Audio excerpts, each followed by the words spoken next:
damos graças, Senhor, pela disposição do coração do Teu Filho, que o Senhor possa usá-lo, Senhor, que o Senhor possa nos edificar através de tudo que o Senhor tem dado a Ele.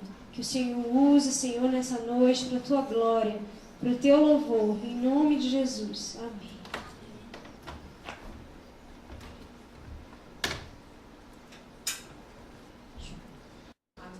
Eu tenho compartilhado nos últimos dias, em alguns lugares que eu tenho passado, sobre sacerdócio. E a ideia de sacerdócio me chama muita atenção, porque ela aparece muito cedo na Bíblia e ela não termina. Ela começa em Gênesis e ela vai até Apocalipse. Então, por exemplo, quando você ouve falar pela primeira vez em sacerdote, você ouve falar de um homem que tem um nome muito interessante chamado Melquisedeque. E a Bíblia fala que Melquisedeque era sacerdote do Deus Altíssimo. E geralmente quando a gente pensa em sacerdócio, a gente lembra do sacerdócio levítico. O que era o sacerdócio levítico? O sacerdócio levítico era um tipo de sacerdócio que Deus instituiu para um tempo específico, onde a remissão de pecados acontecia por aspersão de sangue. Isso era basicamente o sacerdócio levítico. Haviam ofertas de holocausto, haviam ofertas de sacrifício, e daquela maneira, naquele momento da história, Deus queria apontar já para a revelação de Jesus, já para a revelação do Cordeiro que ia tirar o pecado do mundo. Então, quando a gente ouve falar de sacerdócio, a gente pensa muito nessa figura. Ou então, mais atualmente, quando falamos de sacerdócio, costumamos pensar sobre música, sobre adoração, sobre oração. Então você pode já ter ouvido alguém falar sobre exercer o sacerdócio. E geralmente isso fala sobre práticas espirituais, ou até mesmo sobre uma liderança específica, o sacerdote do lar, o sacerdote da congregação. Eu acredito que essas ideias fazem parte do que a Bíblia fala para nós sobre sacerdócio, mas elas são muito limitadas. Quando eu olho o sacerdócio na Escritura, eu percebo a abrangência do sacerdócio. Quando eu olho o sacerdócio nas Escrituras, eu percebo que antes de Arão ser um sacerdote, Melquisedeque era um sacerdote, e antes de Melquisedeque, Adão era um sacerdote. Adão já exercia um serviço sacerdotal. E qual era o serviço sacerdotal de Adão? No meio do jardim. Deus cria o homem, coloca ele no meio do jardim e dá a ele uma incumbência sacerdotal. Deus fala para ele: você vai ser o meu sacerdote. E o que eu tenho que fazer como um sacerdote? Imagino que Adão pergunte para Deus. E Deus dá um mandato para ele. Deus fala: você vai governar sobre todas as coisas que eu criei. Você vai ser para mim como um vice-gerente. Você vai gerenciar todas as coisas que eu criei para que eu governe sobre todas essas coisas. Você vai ser um administrador de todas as coisas que eu tenho criado. E isso é sacerdócio. Então isso me instiga muito. Pensar que sacerdócio não está relacionado apenas à liderança de uma casa, à liderança de uma congregação, mas sacerdócio está relacionado à função de todos os santos. A Escritura fala em Apocalipse que Jesus, tendo morrido em nosso lugar, Ele nos constituiu um reino de sacerdotes. Isso significa que todos os santos, uma vez que entram no reino, tornam-se sacerdotes. E sacerdotes não apenas oferecem adoração, no sentido de música, não apenas oferecem orações, não apenas oferecem práticas espirituais para Deus, mas sacerdote é aquele que oferece a vida. Aleluia. A abrangência do sacerdócio está relacionada a eu ter a capacidade de colocar toda a minha vida diante do Eterno. Eu ter a capacidade de visualizar todo o empreendimento da minha vida, todos os projetos nos quais eu estou envolvido e colocar todos eles diante de Deus. Isso é sacerdócio. E aí tem uma expressão bíblica muito interessante que eu tenho gostado de usar esses dias, que é a expressão corandel. O que significa a expressão corandel? Significa diante da face de Deus, ou diante de Deus. E o sacerdócio está relacionado a levar toda uma vida corandel. Isso é sacerdócio. Quando toda a minha vida é vivida diante de Deus. Isso é muito importante para nós, porque geralmente as nossas reuniões acontecem domingo à noite. Isso é legal, não tem nada de errado nisso. Mas isso pode nos criar um hábito de acharmos que ser igreja está relacionado ao culto de domingo à noite. Isso pode desenvolver em nós um vício de achar que o exercício do meu sacerdócio diante de Deus está relacionado à reunião do domingo à noite. E na verdade, como a gente vai agir como alguém que faz parte do reino de Deus de segunda a sexta. E essa é uma demanda real.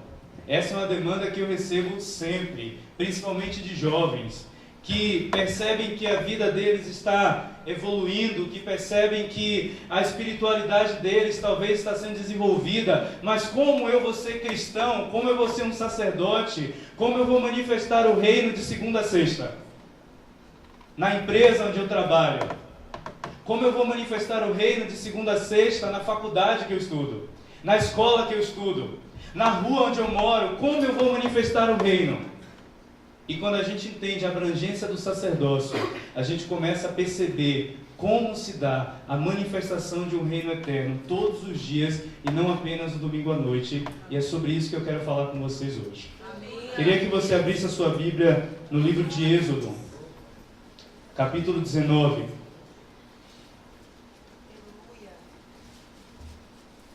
Quando nós olhamos para Israel, nós precisamos entender que Israel é a nação que Deus disse: vocês vão ser para mim primícia de todas as nações. Isso significa que Deus elegeu Israel para ser a nação modelo, a primeira das nações. Deus elegeu Israel para ser um padrão para aquilo que Ele quer fazer em todas as nações da terra, em todo o povo eleito. E a gente vai ver isso aqui. Êxodo capítulo 19, versículos 5 e 6. Aqui é o próprio Deus falando para a nação de Israel. Ou falando para Moisés o que ele tinha que dizer para a nação de Israel. Versículo 5. Vamos ler a partir do 4, para ser contextualizado. Vocês viram o que fiz aos egípcios, e como os carreguei sobre asas de águias e os trouxe até a mim. Está falando sobre o povo de Israel. Se vocês prestarem muita atenção ao que eu disser e guardarem a minha aliança, serão o meu tesouro dentre todos os povos, pois toda a terra é minha. E vocês me serão um reino de sacerdotes, uma nação santa, uma nação separada. Estas são as palavras que você deve falar ao povo de Israel. Então, a minha intenção nessa noite é compartilhar com vocês como a gente consegue olhar para Israel e entender o propósito de Israel, que é ser um padrão para tudo aquilo que Deus está movimentando no povo eleito, na história da redenção, desde o início da humanidade até o fim que se aproxima e que está próximo, que é o retorno do nosso Messias. A gente vai falar sobre isso. E o Senhor começa falando com Moisés o seguinte: olha, Moisés, lembrem-se do que eu fiz. O que ele fez? Eu vi que vocês estavam cativos no Egito, escravos no Egito, e eu vos arranquei da escravidão. Eu vos libertei da escravidão e vos fiz subir com asas como águias, agora para te levar ao destino que eu tenho proposto para você. É isso que Deus está falando para Moisés, para o povo de Israel. Então, a libertação, e dentro do Antigo Testamento, dentro do contexto hebraico, sempre que a gente fala libertação, é o que para a nossa mente cristã significa salvação, é a mesma coisa, libertação e salvação. A libertação é o primeiro momento. Tudo começa com a libertação, tudo começa com a salvação. O que o Novo Testamento vai dizer que é um transporte. O que é salvação? Salvação é um transporte. É quando eu estava num lugar chamado Império das Trevas e eu era cativo nesse lugar. Cativo de quem? Cativo de mim mesmo e das minhas próprias vontades. E agora, pelo sacrifício do Messias, eu fui arrancado desse lugar para um outro lugar. Que lugar é esse? Não é mais um império, mas é um reino. Não é mais um lugar de trevas, mas é o reino do Filho do seu amor. Então eu saio de uma condição de escravo de um império e sou transportado para um reino onde agora eu sou adotado como filho. Olha a mudança de condição. Antes eu era um escravo, agora eu sou um filho. Sabe o que isso significa? A salvação não está relacionada apenas a práticas diferentes. A salvação está relacionada a uma nova natureza recebida dentro de você. E isso muda tudo. Porque salvação não é por obras. Salvação não está relacionada ao que você faz ou ao que você não faz. Salvação está relacionada a uma natureza que você recebeu. Por isso que quando Jesus está conversando com Nicodemos, Nicodemos era o mestre da lei, Nicodemos pergunta: o que eu vou fazer para entrar nesse reino que você tem trazido? Como eu devo me comportar? Qual deve ser a atitude? E lembre-se que a Torá, a lei de Moisés, falava sobre o que fazer e o que não fazer. Então Nicodemos, como mestre da lei, estava perguntando: como eu devo proceder? E Jesus olha para ele e fala: você tem que nascer de novo. É necessário que você nasça de novo. E Nicodemos, parecem várias interrogações na cabeça de Nicodemos naquele momento. E ele se questiona: o que é que esse cara está falando? Como que eu posso voltar para a barriga da minha mãe? E Jesus fala: Nicodemos, você não está entendendo nada. Eu estou falando sobre compartilhar de uma nova natureza, que agora é do alto, da água e do Espírito. Eu estou falando sobre pessoas que não são mais moldadas por causa da sua linhagem familiar, por causa da sua condição social, por causa do país ou da cidade onde elas nasceram. Eu estou falando de pessoas que são moldadas por causa da pátria que elas têm, que está no céu, e por causa do Pai que elas têm, que é Deus. E agora essas pessoas têm uma nova natureza e um novo DNA. E toda a construção da vida delas é a partir dessa nova natureza. Agora ela é filho. E Jesus vai dizer: o filho não faz nada por si mesmo, mas só faz aquilo que vê e ouve o Pai fazendo. Agora você é tirado de um lugar de trevas, de abandono, de solidão, e você é colocado num lugar de comunhão e relacionamento com Deus, com a finalidade de se tornando a imagem e semelhança de Deus. Porque assim nós fomos criados, a imagem e semelhança. Homem e mulher os criou.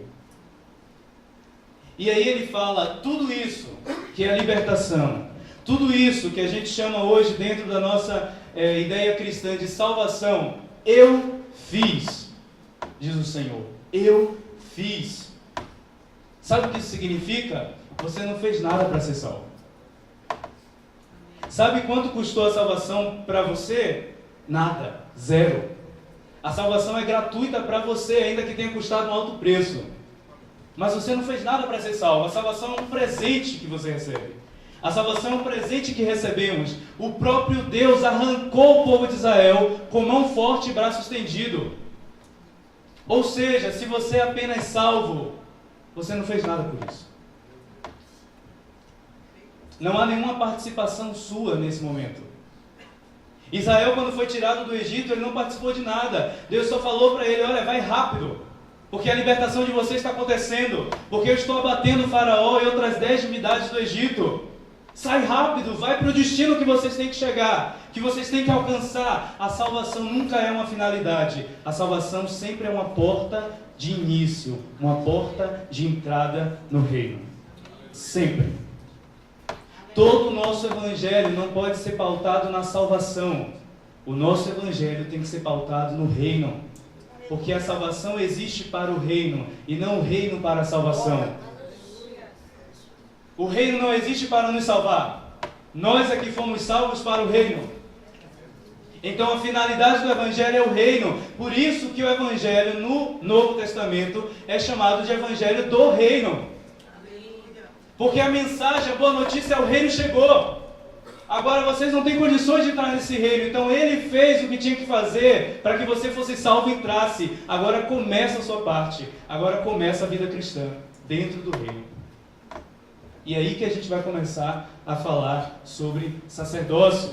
Porque se você é salvo, a gente só pode dizer glória a Deus.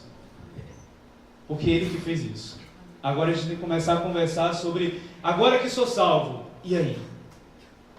Tem um evangelista, um dos maiores evangelistas da atualidade, da história, chamado Reinhard Bonk, que tem uma ação, ele é um alemão, tem uma ação na África. E na cruzada dele se reúnem milhões de pessoas. E muitas pessoas convertem-se e se entregam a Cristo. E uma grande demanda dele, ele tem falado sobre isso, é que a dificuldade é, uma vez que as pessoas entram no reino, como discipular essas pessoas? Como fazê-las desenvolver o sacerdócio? Porque ele não tem contato com essas pessoas. Essa tem sido a demanda dele. Porque ele consegue entender que o trabalho do evangelista é apenas um trabalho de porta de entrada. E o sacerdócio se desenvolve a partir daí. E essa é a demanda da igreja. Essa tem sido a preocupação dele, porque essa é a demanda da igreja. Desenvolvimento de sacerdócio. Então, como isso se desenvolve? Primeiro versículo que a gente falou aqui foi o versículo 4. Vamos ler de novo o versículo 5 de Êxodo 19. Aqui está o segredo, está a chave.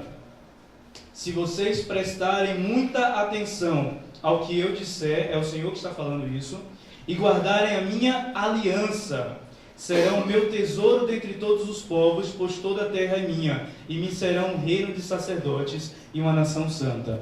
2 elementos aqui: sacerdócio e santidade. A santificação é o processo que você inicia a partir do momento em que você foi salvo. A partir do momento que você saiu de um império das trevas. Quando isso acontece, a gente não sabe dizer, mas acontece. Aconteceu porque você está aqui. Quando você saiu do império das trevas e entrou no reino do Filho. Agora ele fala: presta atenção a tudo que eu disser. Presta atenção a todas as palavras da minha aliança, para que vocês sejam um reino sacerdotal. Então, a aliança entra no jogo. A aliança entra na história. Temos o primeiro momento, libertação. Segundo momento, aliança. Onde que se dá essa aliança? Onde que acontece essa aliança? Deus leva o povo para o deserto, depois de batizar o povo inteiro de uma vez só no Mar Vermelho. Depois do batismo, ele leva o povo para o deserto e do Monte Sinai ele se manifesta. E quando ele se manifesta para esse povo, ele dá uma lei escrita em tábuas. Ele dá uma instrução, a palavra para lei ali é instrução. Ele começa a dizer ao povo como o povo deve andar para se desenvolver como uma nação sacerdotal. E isso está muito relacionado com ser cristão de segunda a sexta. É quando eu entendo que Deus me adotou como um filho não para eu ser eternamente criança. Mas como está escrito em Gálatas, aquele que é criança precisa ficar sobre o governo de um tutor, até que ele cresça e assuma os negócios da família. Deus me adotou como um filho, para que sendo uma criança eu me desenvolva, me torne um filho maduro e assuma a responsabilidade sobre os negócios da família. Eu tenho falado com algumas pessoas que entram numa situação difícil sobre qual decisão tomar. E elas oram, isso é muito importante e muito bom. Mas quando elas oram com uma inclinação mística, pensando: Deus vai me revelar para onde eu tenho que ir, isso é muito equivocado. A oração é para que o Pai faça você relembrar das palavras dele, para que você tenha capacidade de, a partir do mandamento, decidir conforme a vontade de Deus. A vontade de Deus não é algo místico que ele te revela na oração. A oração é para te ajudar a cumprir a vontade de Deus, que é um mandamento e que está escrito na Escritura. Então, o Evangelho é sobre aprender as Escrituras e os mandamentos, crescer nos mandamentos para ser maduro e poder tomar decisões. Pessoas que não tomam decisões são crianças. Pessoas que tomam decisões são filhos maduros e decidem segundo a vontade de Deus. Deus não te chamou para Ele decidir por você. Deus te chamou para Ele te ensinar a decidir conforme a vontade dEle. É totalmente diferente. Deus não te chamou para viver numa oração mística. Deus te chamou para que a ferramenta da oração te ajude a cumprir o mandamento e agir como um filho maduro. Por isso que Jesus falou: aquele que me ama, obedece os meus mandamentos. Aí a gente começa a perceber que amor não é um sentimento apenas. Amor não é aquilo que eu sinto por Deus. Amor é aquilo que eu faço. Porque Jesus fala: ninguém tem maior amor do que esse. Qual? De dar a sua vida pelos seus amigos. Ação, atitude, compromisso. Amor está relacionado à aliança. Por isso que o casamento, o matrimônio é uma aliança. Amor está relacionado a ser responsável e ter compromisso e ser fiel. Então amar a Deus não é eu achar Deus legal. Amar a Deus é assumir um compromisso e aliança com Ele para ser responsável por aquilo que Ele tem falado a meu respeito, ser fiel a Ele e ter um compromisso com Ele. Isso é amar a Deus. E precisamos crescer em amor a Deus. Não em sentimentos apenas por Ele, mas em compromisso e aliança, de ser fiel a Ele, custe o que custar, aconteça o que acontecer, porque agora estamos em uma nova família e não em um novo local. Estão entendendo isso, gente? O local é muito importante porque a gente precisa reunir, mas você, quando foi salvo, não foi para ficar num novo local. você entrou numa nova família. O que acontece no processo de adoção? O que acontece quando alguém vem para outra família? Quando alguém tem que sair da casa dos pais, vai morar com os tios, vai morar com a avó, o que acontece? Tudo é diferente. Eu tenho que aprender agora os costumes daquela casa. Eu tenho que aprender as ordens e as regras daquele lugar, se eu quiser ser bem sucedido ali. Você, quando saiu do Império das Trevas, você entrou na nova família. Qual é a lei que rege essa família? É isso que nós temos que procurar entender. É dessa maneira que nós vamos crescer no Evangelho de Cristo. E aí tem 3 maneiras de entender isso. 3 características dos mandamentos de Deus. Porque quando falamos de mandamento, eu tenho percebido que é uma coisa que fica muito abstrata. Eu tenho que obedecer os mandamentos. Ok, quais? Quais mandamentos? E aí uma dica para você aqui, para você entender os mandamentos, você pode ler Gênesis até Deuteronômio, e depois ler Mateus 5, 6 e 7. Ali estão todos os mandamentos das Escrituras, todos os outros livros são ramificações desses mandamentos. De Gênesis a Deuteronômio você tem a lei de Deus. Em Mateus 5, 6 e 7 você tem o próprio Cristo trazendo a interpretação exata dessa lei. Ok? Tem 3 aspectos da lei de Deus. O primeiro aspecto é espiritual. É um mandamento espiritual. Um mandato espiritual. O que é um mandato espiritual? Está lá em Deuteronômio 6. E Jesus fala sobre isso. Perguntam para Jesus: mestre, qual é o maior mandamento? Pergunta difícil. E ele fala: o maior mandamento são 2, que se assemelham, por isso tem uma unidade. E eu posso chamar de um só. Primeiro, amarás ao Senhor teu Deus com todo o teu coração, de todo o teu entendimento e com toda a tua força. Aí eu já faço uma pergunta para vocês. Se amor é apenas sentimento, como amar a Deus com os pensamentos? Como amar a Deus com a força? Porque a gente sempre pensa: eu vou te amar com todo o meu coração. Mas ele fala: ame a Deus com todo o seu coração. E coração ali não é sentimento, é o núcleo de todo o ser. Porque Salomão fala: do coração procede todas as fontes da vida. E ame com todo o seu entendimento, com todo o seu pensar, com toda a sua imaginação, com toda a sua criatividade. E ame com toda a sua força, com a obra das suas mãos. Ou seja, ele está falando de vida, de trabalho, de entretenimento, de diversão, de lazer, de família, de empreendimento, de estudo, de profissão, de vocação, de tudo. Ele está dizendo: o maior mandamento é: com tudo que você é e com tudo que você tem, sirva a Deus. Faça tudo para que o nome dele seja glorificado através do que você está fazendo. E como eu posso glorificar a Deus, por exemplo, no meu trabalho?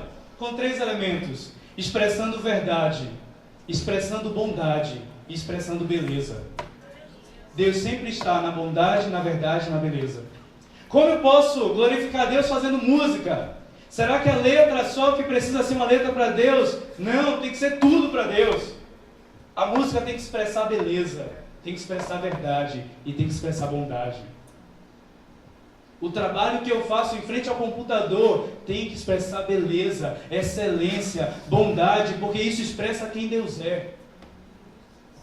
Porque quando eu olho para o trabalho de Deus, que se chama criação, e alguns chamam de natureza, mas a Bíblia chama de criação, eu percebo que é belo. E eu olho e falo: Deus é belo, porque o que Ele fez é belo. Eu olho e falo: Deus é excelente, é perfeito, porque o que Ele fez é perfeito. É assim que eu glorifico a Deus com a obra das minhas mãos. Eu faço algo excelente para mostrar que o meu Deus é excelente. Estão entendendo isso, gente? E aí a gente tira a nossa vida cristã de um domingo à noite. E a gente começa a entender: eu sou um sacerdote com tudo que sou e com tudo que eu tenho. Com tudo que eu faço, eu sou um sacerdote. Sempre. Eu estou colocando todas as coisas na sujeição do Messias. Todas as coisas, porque esse é o propósito de Deus. Está lá em Efésios 1, fazer convergir todas as coisas. Presta atenção nisso. Fazer convergir todas as coisas. Tudo, pensa em tudo. Pois é. O propósito de Deus é fazer convergir tudo, tanto que está no céu, quanto que está na terra, em Cristo. E nós somos participantes desse trabalho. Então esse é o primeiro mandamento, é espiritual, é algo vertical. É eu colocar tudo diante de Deus. É eu amar a Deus acima de tudo. Por isso que Jesus fala: olha, se alguém ama mais o Pai, a mãe, a esposa, o filho, do que a mim não é digno de mim. Porque o amor de Deus não pode competir com nenhum outro amor. E o amor de Deus também não anula nenhum outro amor. O amor de Deus é o ponto de partida para todo amor. Por isso que ele fala, ame a Deus e depois ame o seu próximo como a si mesmo. Porque você vai entender que Deus te ama e você tem que se amar porque Deus te ama. E se Deus te ama e o próximo é semelhante a você, você tem que amar o próximo também. Então todo amor parte de Deus. Então o amor de Deus não pode competir com nenhum outro. E não anula nenhum outro. Ele tem que ser a base para todos os outros amores. Por isso que, quando Jesus manda a carta para a igreja, ele fala, vocês precisam voltar ao primeiro amor. E a gente pensa, o primeiro amor é o amor que eu encontrei lá no princípio. Não, não é. Primeiro amor ali não é o que vem primeiro de ordem cronológica. Primeiro amor é o que vem primeiro em termos de estrutura. Vocês têm que voltar ao amor que é base da vida de vocês. É isso que ele está falando, voltem ao primeiro amor. Não é aquele amor que eu conheci quando eu me converti, não é isso. O primeiro amor é a base do amor que vai reger a vida de vocês. Voltem ao amor que é a base de tudo. E construam toda a vida de vocês a partir dessa base, porque Deus é amor. E o resumo de todos os mandamentos é amar. Estão entendendo isso, gente? Então é tudo muito prático. Amor é serviço. Tinha um homem que no meio do caminho os ladrões chegaram até ele, roubaram ele, agrediram ele, machucaram, ele ficou à beira do caminho. Então passou um levita. O levita certamente estava atrasado para a reunião, ele olhou para aquele homem e falou, não dá tempo de eu ajudar você, porque eu tenho que exercer o meu ministério, o meu sacerdócio. Aí passou o sacerdote. Esse aí tem que exercer sacerdócio mesmo, né? Ele falou, tem que correr, domingo à noite, esse cara está ferido, mas tem que ir para a igreja. Aí passou um samaritano, aí o detalhe, o homem que estava ferido era de um povo inimigo dos samaritanos. O samaritano passa, olha aquele homem e fala, eu não posso deixar esse homem aqui, eu tenho que servir a ele. Ele pega, cuida daquele homem, leva para a enfermaria e aquele homem é tratado. E aí Jesus pergunta, quem amou e quem é o próximo daquele homem? O samaritano. Agora o samaritano tinha um sentimento bom por aquele homem? Não, porque eles eram inimigos. Então amor não é um sentimento apenas. Ele amou porque ele serviu. Então você pensa, nossa, eu não posso amar uma pessoa que eu odeio. Claro, se você pensar que amor é um sentimento, você não pode amar e odiar ao mesmo tempo. Mas Jesus fala, ame os seus inimigos. E você pensa, como eu vou gostar do meu inimigo? Mas não é para você gostar, é para você amar, é para você servir, é para você cooperar com o propósito de Deus na vida dele. Isso é amar. Amar é servir. Não tem a ver com sentimento. Não tem a ver com gostar. Isso se chama amizade, afinidade, não amor. Na amizade tem que haver amor, é bom que haja. Mas na verdade em tudo tem que haver amor. Porque no final só vão haver três coisas: fé, esperança e amor. A fé, no final dos tempos, não vai ser mais necessária. Porque a fé é a certeza daquilo que eu estou esperando. Se eu já recebi, eu não espero mais. Acabou a fé. A esperança também não, pelo mesmo motivo. Eu esperava algo e já recebi, não espero mais. A única coisa que vai permanecer é aguardar. Olha, meu tempo não acabou ainda não. Esse é o primeiro aspecto do mandamento, espiritual. O segundo aspecto é o social, que a gente já acabou falando aqui, porque os mandamentos são todos muito parecidos. Entender que o sacerdócio não é algo que eu desenvolvo apenas individualmente. Para eu desenvolver dentro do reino de Deus, eu não consigo fazer isso sozinho. O reino de Deus é inerentemente relacional. Sabe aquela pessoa que fala assim, Deus é contigo? Não tem isso na Bíblia. Na Bíblia só tem Deus é conosco, Emmanuel. Sabe aquela pessoa que fala assim, Deus é o meu Pai? Não tem isso na Bíblia. Na Bíblia só tem Pai nosso que estás no céu. Deus é sempre corporativo, Ele trabalha com o corpo de Cristo. Então não dá para você desenvolver a sua vida apenas sozinho, dizendo eu vou, a salvação é individual, eu vou embora. Não é assim. O reino fala sobre relacionamento. Eu só acesso mais o reino, eu só conheço mais a Deus quando eu vou junto. Porque como você pode dizer que ama a Deus se não ama ao seu próximo? Porque Deus você não vê, mas o seu próximo você vê. Está lá em João, na Epístola de João. Então amar a Deus, servir a Deus, crescer no reino, está relacionado aí junto, e não ir sozinho. Porque Deus nunca esteve sozinho. Deus é uma família em si mesmo, Pai, Filho e Espírito. Não dá para se tornar parecido com Deus sendo sozinho, achando que você é melhor, achando que você vai desenvolver tudo. Não! Confessai uns aos outros a vossa fraqueza. Caminhe juntos, suportai-vos uns aos outros. Suportar não é aquela coisa, eu tenho que tolerar essa pessoa. Suportar é ser suporte. É ser base, é ser plataforma. Sabe o que é um suporte? É isso aqui, ó. Suportar é isso. Seja um suporte para as outras pessoas. Sustente elas. Esse é o mandato social. E percebam que eu estou falando sobre mandamento, porque o nosso Deus é um rei. Ele não é um psicólogo. Nada contra os psicólogos. Mas eu percebo que a gente olha algumas coisas da Bíblia e fala assim, nossa, que conselho legal. Isso vai fazer bem para mim. Não é conselho. Porque Jesus não é psicólogo, é lei. Porque Ele é rei. Ele está mandando você fazer isso. Ele não está te aconselhando. Ele está mandando você fazer. O seu pastor pode te aconselhar, mas o seu Deus manda você fazer. Eu estou falando sobre mandamentos. Quando Jesus fala assim, olha, lá em Mateus capítulo 6, ele fala, buscai primeiro o reino dos céus e a sua justiça, e todas as demais coisas serão acrescentadas. Não se preocupem com o que vocês vão comer, ou com o que vocês vão vestir, porque o Pai sabe que você precisa de todas essas coisas. Não é um conselho. A gente olha e fala, nossa, Jesus está dando um conselho tão bom, que eu vou ficar tão em paz, não vou mais me preocupar, não vou mais ter ansiedade. Não é conselho. Se você fica ansioso porque você não está mais se preocupando, aí é com você, mas você está cumprindo o mandamento. Não é sobre se sentir bem, é sobre cumprir o mandamento. A gente não pode, eu estou vendo que está todo mundo com a camisa Reino, da conferência do Reino, né? Não pude estar aqui, mas ouvi que foi muito bom. A gente não pode falar de reino e achar que a gente pode fazer o que a gente quer, porque monarquia não é democracia. Jesus não é um presidente, ele não pergunta a sua opinião, ele é rei. A gente fala, venha o seu reino, venha o seu governo, não a sua democracia. Venha o seu governo, ele reina. E aí você pode ficar muito desconfortável com essa ideia, porque nós que somos democratas temos dificuldade com a ideia de monarquia. Mas a nossa dificuldade é, e se o rei for ruim? Não existe essa possibilidade. O nosso rei é bom em todo o tempo. O reino dele é paz, justiça e alegria. Ele faz o que ele quer, ele manda fazer e sempre gera paz, justiça e alegria.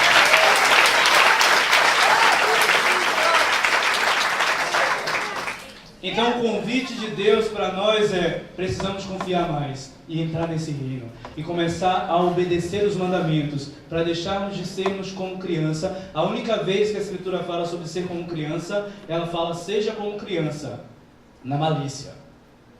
Só. Não tem mais nenhum momento da Bíblia que ela fala para você ser como criança. Só na malícia. O resto é, amadureça e se torne um filho capaz de assumir os negócios do Pai e se tornar coparticipante do que Ele está fazendo. O terceiro e último aspecto do mandamento é cultural. Falamos sobre o mandato espiritual, amar a Deus, o mandato social, amar ao próximo, e vamos falar agora sobre o mandato cultural. Só para fechar o mandato social, lembrem-se quem é o próximo. O próximo não é o menino que está morrendo de fome na África. O próximo é o seu vizinho. O próximo é a pessoa que está do seu lado. Porque é muito fácil a gente falar que vai atender alguém que está lá do outro lado do universo. Mas é difícil a gente falar que vai amar a pessoa que está do nosso lado no trabalho. Então o próximo é olhar para quem está perto de mim e servi-lo. E amá-lo. E cooperar para o propósito de Deus na vida dele. E o mandato cultural aparece em Gênesis também. Deus coloca o homem para governar e fala, você tem que cuidar e cultivar do jardim. O que é cultivar? A palavra cultivo gera a palavra cultura. E a palavra cultura vem da palavra culto. Então a gente tem um tripé aqui. Culto, cultivo e cultura. Olha que loucura. Cultura tem a ver com culto. Toda cultura nasce de um culto. Por isso que toda civilização nasceu de uma base religiosa. Todas, sem exceção de nenhuma na história da humanidade. E sempre vai ser assim. Não tem nenhuma nação com base ateísta. Não existe. Não é possível estabelecê-la. Culto gera um cultivo. Quando eu cultuo alguém, no caso quando cultuamos a Deus, isso gera um cultivo de hábitos. Novos hábitos. E hábitos geram novas habilidades. E habilidades produzem cultura. Então eu ouço muito falar sobre cultura do reino. Mas a cultura do reino não é o que Deus vai vir e vai estabelecer. A cultura do reino é algo que os seus filhos vão cultivando a partir do culto ao único Deus, que é o nosso Senhor. Então cultivar é cumprir os mandamentos a partir do culto. Eu olho para Deus e Deus me mostra, eu sou assim, olha. Eu sou belo, começa a cultivar beleza no que você faz, para gerar uma cultura da beleza. Eu sou santo, começa a cultivar santidade no que você faz na sua vida, para gerar uma cultura de santidade. Eu sou bom, começa a cultivar bondade na sua vida e no que você faz, para gerar uma cultura de bondade. Esse é o nosso papel. É desenvolvermos o caráter de Deus em nós, para que a partir de nós esse caráter seja manifesto. Esse é o nosso papel. Mandato cultural. Eu queria que você olhasse para toda a vida que está diante de você. Olhasse para a cidade que está diante de você. Olhasse para a sociedade que está diante de você, os dilemas, os problemas, e não mais se escondesse de todas essas coisas, porque a Escritura fala que as portas do inferno é que não vão prevalecer. Eu queria que você olhasse para tudo isso e pensasse, eu posso ser uma resposta. Sabe por quê? Porque eu tenho uma resposta. A grande crise dessa geração que se manifesta muito hoje nas crises de sexualidade, de gênero, é crise de identidade. São pessoas que olham no espelho e falam, não sei quem eu sou. De tal maneira que eu não sei nem se eu sou homem ou sou mulher. É crise de identidade, porque falta propósito, falta sentido.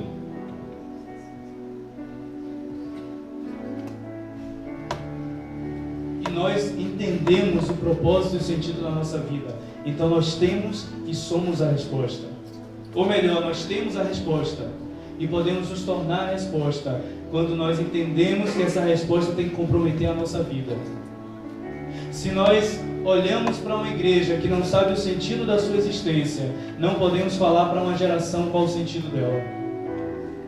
Se nós como filhos não sabemos o propósito da nossa vida e andamos sem rumo e sem propósito, não conseguimos escolher o curso que a gente vai fazer na faculdade, porque a gente está pensando mais em ganhar dinheiro do que em vocação, e desenvolver aquilo que o Pai nos criou para ser, a gente não pode falar para uma geração. Mandamentos. Ame ao Senhor teu Deus sobre todas as coisas, com todo o seu ser. Ame ao seu próximo como a si mesmo. E cultive a terra a partir dessa nova cultura. Cultive a terra a partir desse novo culto. Desenvolva. Não se sinta limitado pelas coisas desse mundo. Avance segundo aquilo que o Pai está gerando dentro de você. Não se esconda mais. Há um período de se esconder e há um período de aparecer. Há tempo para todas as coisas debaixo do céu. Sabe qual é o período de se esconder? O período que você não tem fogo dentro de si. Porque Yeshua fala, Jesus fala, vocês são luz do mundo. Luz naquela época não era luz elétrica. Tinha que ter fogo para gerar luz. Aí ele fala, quando tem fogo gera luz, não pode ficar debaixo da cama. Tem que ser colocado para todos os homens verem. A gente fala muito sobre ser a luz do mundo. Não vamos conseguir ser luz se não tivermos fogo. E Deus é fogo. Sabe o que é ter fogo? É ter a presença de Deus dentro de si. E à medida que eu permito que isso cresça, e cresça, e cresça, eu começo a iluminar todas as pessoas. Eu não tenho que fazer esforço para ser luz, eu tenho que fazer esforço para queimar. O sacerdote tinha uma obrigação, ele vai manter o fogo queimando sobre o altar continuamente e não se apagará. E isso vai ser luz para todas as nações. John Wesley, um grande evangelista, dizia, olha, incendeie-se por Deus, pegue fogo e os homens irão vir ver você queimar. Estão entendendo isso, gente? Não é sobre atrair pessoas, é sobre queimar por Deus e as pessoas serão atraídas. Não é sobre fazer algo para alcançar pessoas, porque a igreja do primeiro século não fazia isso. A Escritura fala em Atos que eles perseveravam na comunhão dos santos, na oração, na doutrina dos apóstolos, e Deus ia acrescentando os que iam sendo salvos, porque as pessoas olhavam e falavam, estamos sobre o Império Romano, a nossa vida não tem sentido, a sexualidade está desenfreada, está tudo ruindo. Quem é esse povo que vive bem? Quem é esse povo que ama a Deus? Quem é esse povo que ama um ao outro? Quem é esse povo que abre mão do que é seu por causa do outro. Quem é esse povo? De onde eles vieram? Eles não fazem parte dessa terra, eles não fazem parte desse mundo. Eu quero fazer parte desse povo. Isso é evangelização. Isso é evangelização. É um povo que gera testemunho de quem é Cristo, testemunho do Evangelho, e as pessoas são atraídas por aquilo que eles estão vivendo. Nós não podemos mais tolerar que as pessoas ouçam a nossa mensagem e verifiquem na nossa vida que a nossa vida não corresponde com a nossa mensagem. Nós não podemos mais tolerar isso. As pessoas precisam ser atraídas pela presença que existe, que é real, no meio da igreja. Sabe qual é a estratégia de evangelização de Deus? Pergunta para a pessoa que está do seu lado. Qual a estratégia de evangelização de Deus? Olha aqui que eu vou responder. Igreja. Deus olhou para o mundo e falou: eu quero reconciliar o mundo comigo mesmo. Já sei o que eu vou fazer. Eu vou gerar um povo a partir de mim. Esse povo vai ser padrão de quem eu sou. Todas as ações vão olhar para esse povo e dizer: quem é essa galera? Porque eu quero fazer parte do que eles estão vivendo.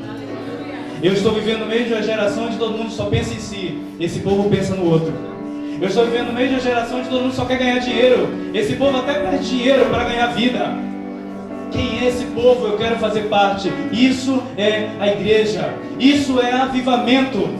Avivamento não é algo que Deus traz porque a gente está orando. Avivamento é algo que a gente entende que precisa e ora para Deus nos avivar, para que a gente possa viver a realidade da igreja. Não fica levantando a sua mão esperando que Deus vai trazer avivamento e vai cair na sua cabeça. Pensa que Deus vai avivar a sua vida, para que Ele produza avivamento sobre a terra. E as pessoas olhem e digam: esse é o nosso Deus, essa é a presença, esse é o lugar do qual nós nos perdemos, do qual nós saímos. Tem um escritor chamado C.S. Lewis, escritor das Crônicas de Nárnia. Ele fala que nós temos uma saudade de coisas que a gente nunca viveu. Que saudade é essa? Saudade da presença, saudade do jardim. Teve um dia que o homem estava no meio do jardim com a presença de Deus. Isso foi arrancado de dentro de nós pelo pecado. Agora existe uma saudade, um saudosismo. Está faltando algo, eu não sei o que é. A minha vida nunca se satisfaz, eu não sei o que é. A minha vida parece não ter sentido, eu não sei o que é. Nós sabemos o que é. E quando nós construímos o jardim com a presença, as pessoas vão olhar e dizer: era isso que estava faltando dentro de mim. Era isso que eu não encontrei em nenhum lugar do mundo. Mas esse povo está vivendo. Esse povo ama mais o seu próprio Deus do que a sua própria vida. Eu quero fazer parte disso. Eu queria que você fechasse seus olhos para a gente fazer uma oração. Se você puder, fique de pé.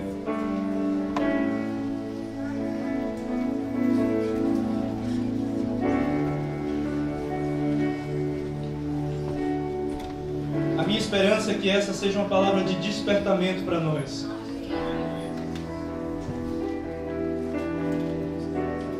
Eu queria que você fizesse a sua oração dizendo: Espírito Santo, ore a Ele, ore ao Espírito Santo. Espírito Santo, desperta a minha vida. Desperta a minha vida. Que tudo aquilo que eu tenho ouvido não seja apenas palavras lançadas ao vento, mas que isso comprometa a minha vida. Que isso movimente o meu interior, que isso mude a minha estrutura, Pai. Eu estou aqui diante de você nessa noite. Eu estou aqui, corandel, diante da sua face nessa noite, te pedindo que essa palavra seja vida dentro de mim. Te pedindo, Espírito Santo, para que você me auxilie nas minhas fraquezas e me capacite a viver o Evangelho do Reino. Te pedindo, Espírito Santo, para que você me arranque de uma vida religiosa equivocada, vazia, pequena, uma vida apenas de domingo à noite, e que você me ensine a viver dia após dia na sua presença. Que você me ensine a carregar a sua presença. Que você me ensine a ter zelo pela sua presença, zelo pela sua glória. Que você nos incendeie com o seu fogo, Espírito Santo, e imprima a sua palavra no nosso coração, no nosso interior. Faça essa oração, faça a sua súplica nessa noite. Coloque a sua vida diante dele. Diga a ele o quanto você precisa disso, o quanto nós precisamos disso. Por isso Ele intercede por nós em nossas fraquezas. Suplique a Ele, diga: Espírito Santo, interceda por mim nessa noite. Espírito Santo, interceda por mim nessa noite. Traga na minha casa, na minha vida, nos lugares por onde passo, a realidade do Seu reino. A realidade do Seu reino. Não é tempo de esperar que um avivamento passado volte. É tempo de caminhar para um novo momento. Não é tempo de esperar que as coisas que aconteceram antes retornem. É tempo de caminhar para o novo que o Pai tem liberado sobre nós. É tempo de caminhar para o novo que tem se aberto diante de nós. Não é tempo de esperar que o despertamento de antes aconteça de novo. É tempo de caminhar para o novo que Ele tem aberto diante de nós. Caminhar para o novo. Caminhar para o novo. Nos colocamos diante de você nessa noite, Espírito, para que você nos ajude a cumprir os Seus mandamentos e a ser igreja nessa cidade, a ser igreja nessa terra, a andarmos como filhos do Senhor nessa terra, para que as nações olhem e reconheçam que o Senhor está no nosso meio, que o Senhor é o nosso Deus, o único Deus, o único Deus, e que o Seu reino está vindo sobre a terra.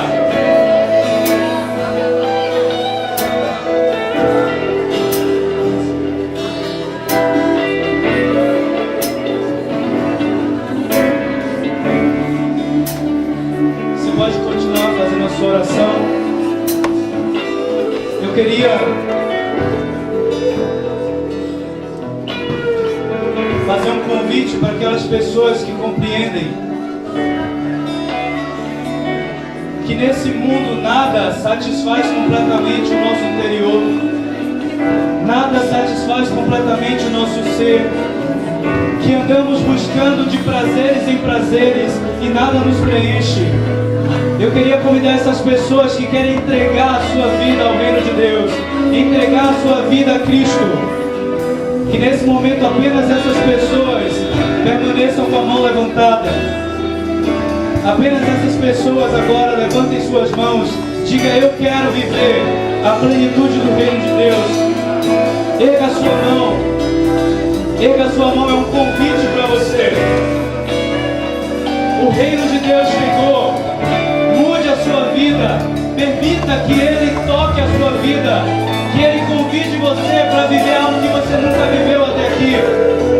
Apenas essas pessoas ergam as mãos.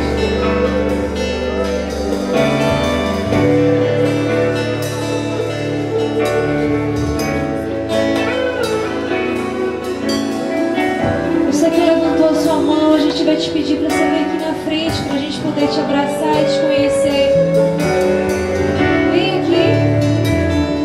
A gente quer te apresentar a sua nova família. Não tenha vergonha. Rei do céu,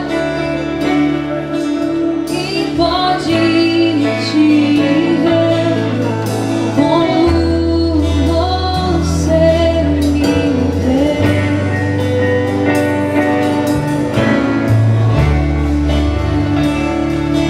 Quem pode subir e entrar no seu lugar?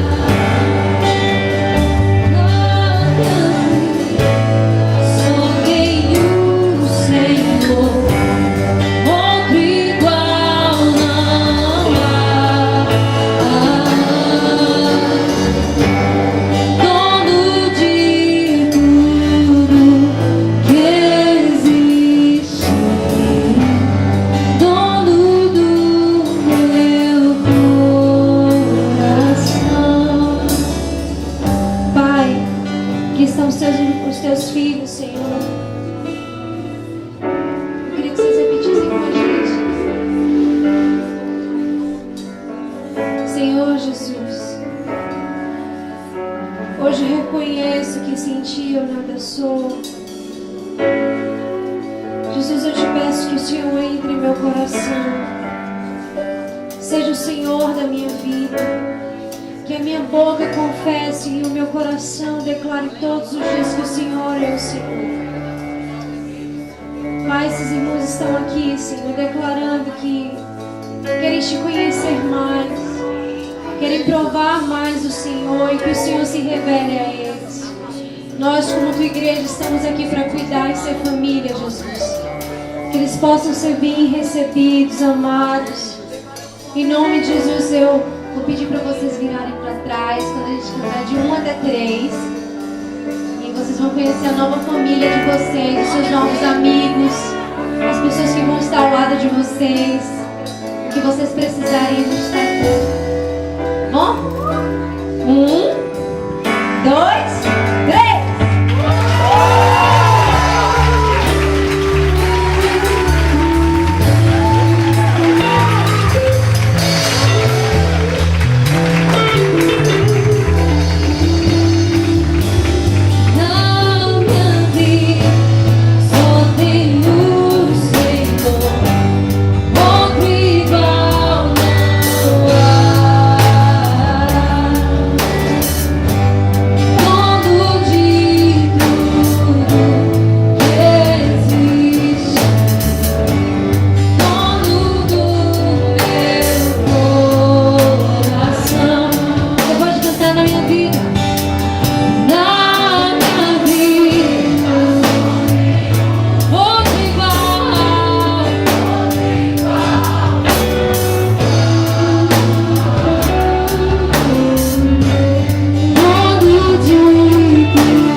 Viver isso, Senhor, que o Senhor te abençoe e te guarde.